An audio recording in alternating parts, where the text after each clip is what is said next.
Forgiveness. Forgiveness is to stop feeling angry or resentful towards someone for a mistake, flaw, or offense.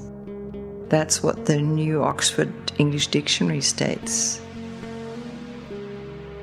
The question of forgiveness or blame may only become personal after a major loss or a disappointment, when strong feelings can become self-destructive. But what if you were equipped with a better way to respond? If indeed, instead of living in anger, you chose to forgive? That's no simple task. Forgiving is a skill that few of us know and few of us have learned. We have to practice and become better at it. As with most skills, forgiveness requires commitment and effort. It can take many years, sometimes a lifetime, and it can take us through many stages. But don't save forgiveness for the big moments in your life, to grudgingly bestow a greater sacrifice. Forgiveness is a life skill to be used daily, in small ways as well as large. For example, strive to forgive the person who pushes into the line ahead of you, and the one whose slow driving will make you late for work. Forgive the rudeness from the co-worker who doesn't seem to know better. Forgive the sales girl who shortchanges you. She must have really needed your money to have risked her job. Have you ever raged at someone because you felt angry at an entirely different person? Such petty aggravations can play havoc with our health and our relationships. But remember, you have the choice of treating each experience as a chance to fuel the fire of your rage, or as an opportunity to practice forgiveness. Use daily forgiveness can bring happiness to your life. Your digestion and sleep patterns will benefit as less adrenaline courses through your body and causes you to stop and start. And you will stop wasting your precious energy. Holding on to anger is like grasping a hot coal with the intent of throwing it at someone else. You are the one who gets burned. A statement of the Buddha. The past does not go away just because time passes. We know that. We grow, we move on, but powerful, traumatic, formative events can continue to affect us in everyday life in ways that we may not be aware of. With these events or relationships, they have a negative effect on us. We can harbor bitterness, resentment, and hatred towards players in these events from our lives, even from our far early years, and even from people that we don't see anymore or have died, can still affect us. This bitterness, resentment, and hatred that we continue to feel will have a detrimental effect upon us, and it prevents us from being all that we can be. In other words, from our potential. The flow of love to those people and to ourselves is blocked. We can't love and hate at the same time. We can't hate and remain healthy physically, emotionally, and spiritually. Hate blocks the flow of love, the life force which normally nurtures and heals us. The Buddha is quoted as saying, when one person hates another, it is the hater who falls physically, emotionally, and spiritually ill. When he loves, it is he who becomes whole. Hatred kills, love heals. Edith Stauffer, who's written a lot on forgiveness, said, "If we know how to forgive, we will forgive. If we don't forgive, it's because we don't know how to." She notes that most people believe that in order to forgive another person, it is necessary to tell that person face to face that they are forgiven. It makes it clear that this is not so. In fact, telling the person may add new, considerable stresses to an already strained relationship. No one is required to tell anyone anything. We simply need to be willing to let go of strong feelings, such as jealousy, anger, hostility, bad feelings, memories. We need to give ourselves permission to let go. Now, to experience this in your own life, I invite you to think of the word unforgiving.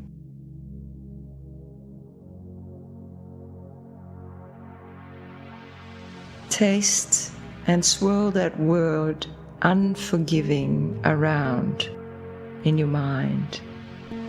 Think of a person that you associate with being unforgiving. And think of a body that shows signs of unforgiving energies. Conjure up a taste that reminds you of unforgiveness. Think of a smell that might remind you of unforgiveness. A sound even, or a touch that you associate with unforgiving. Allow a full picture to develop and apply this to yourself. What do you look like? Feel, sound, smell when you're holding on? How do you breathe? What does your body look like? What are your feelings like? What are your thoughts?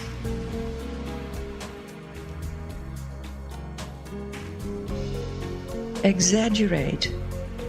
Maybe a frown or a pointing of the finger or a squinting of the eyes that you may associate with unforgiving. You might even produce a pocket mirror and look at yourself in that frowned, angry, resistant position of your body.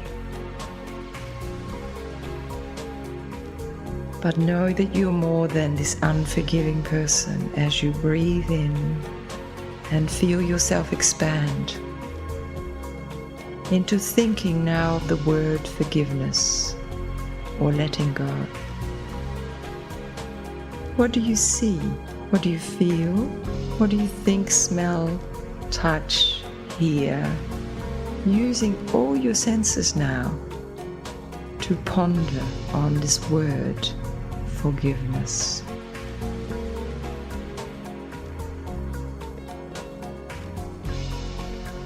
At times we may have to forgive others, and we may also have to forgive ourselves.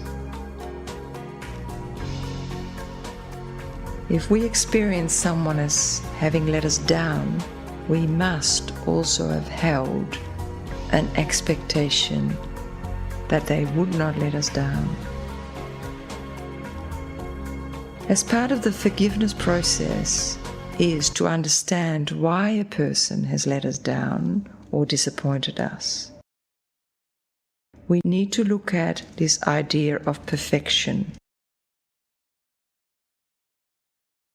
Deep within us, from very early on in childhood, we hold a notion of an idyllic, beautiful, wonderful, grandiose life. We fall in love with the idea of perfection. We demand it of ourselves.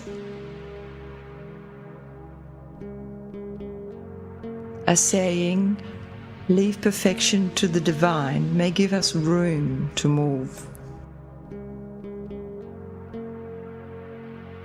Perfection is hard to achieve. We may need to lower our expectations of ourselves and cancel some demands that we have placed on ourselves. Do not reproach another for a blemish that is in you, is a saying. Or the man with insight enough to admit his limitations comes nearest to perfection. To understand all is to forgive all, is an old saying. Because since perfection is not an option this side of heaven, don't keep punishing yourself or others for past lapses or errors of judgment.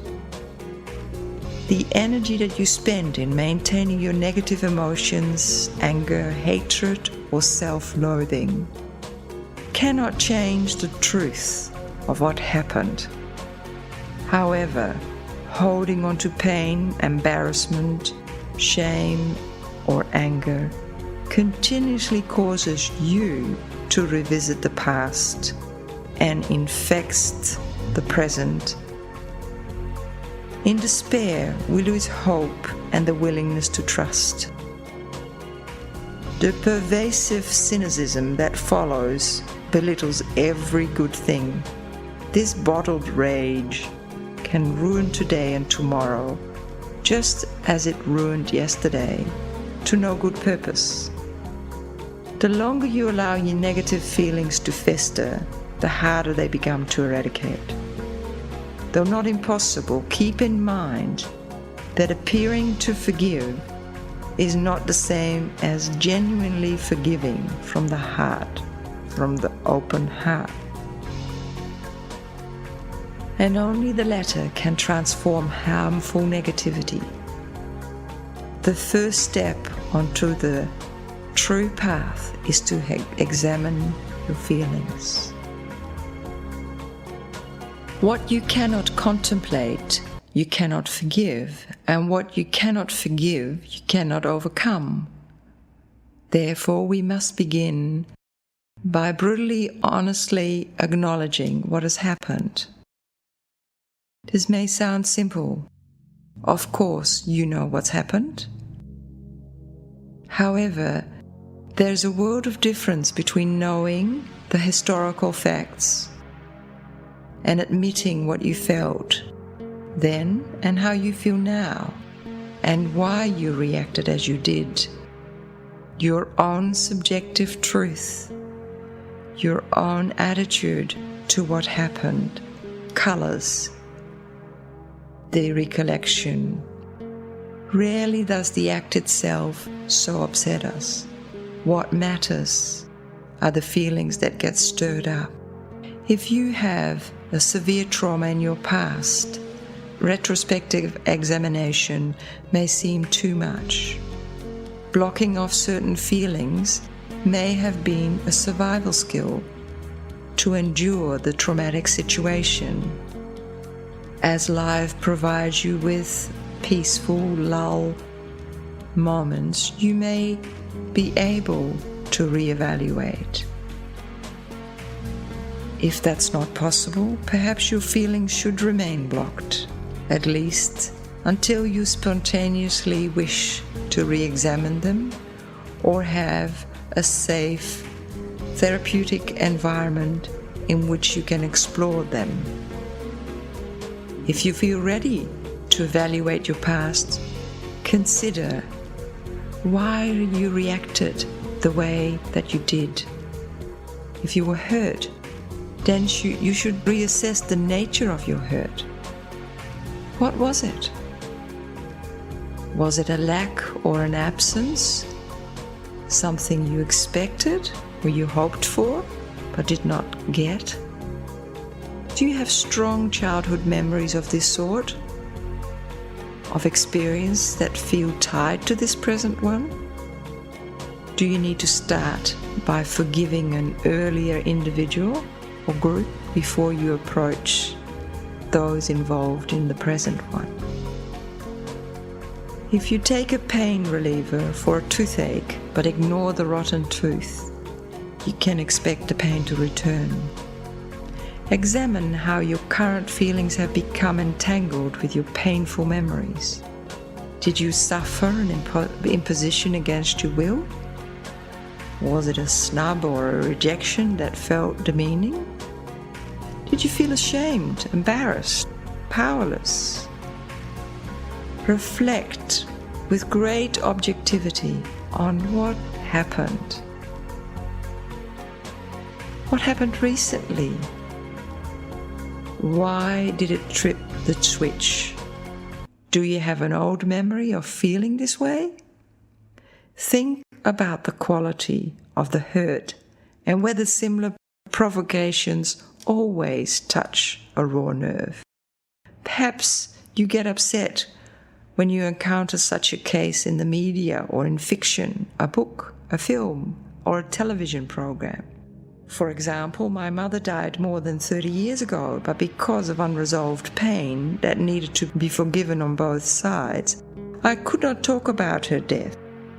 For 2 or 3 years, without bursting into tears, I could not bear to watch a television funeral or read a fictional death for many years. I found even some advertisements were upsetting, a woman says. Perhaps the trauma you suffered left you with a huge, frightened reservoir of pain. Even though you know your inability to let go of it, it's still hurting you. Your fear that if you let even a drop of it out, you might never gain control over it again. A giant wave might engulf you, and everything in its path might be taken with it. But this is more likely to happen if you do nothing. A certain trigger on a certain day may cause the dam to burst. Usually out of the proportion of the trigger, and often to the amazement of those who witness it. Those who hold back their emotions, especially rage, can appear tranquil and placid until the wrong word or deed. Then the floodwaters wash over everything indiscriminately. Toxins spill.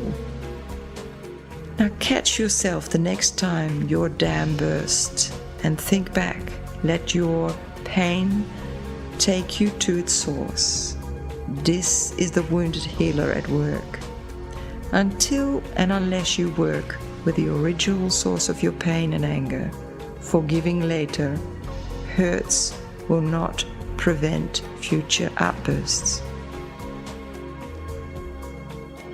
Where there has been a deep hurt or a disappointment, understanding by itself will help, but will not resolve the block of love. The incident must be lifted from the physical, the emotional levels, and placed at a higher state. It may have to be delegated to a higher power. It may be delegated to a refuge. It requires cancellation of our expectations of ourselves or that other person. We need to actively cancel those expectations.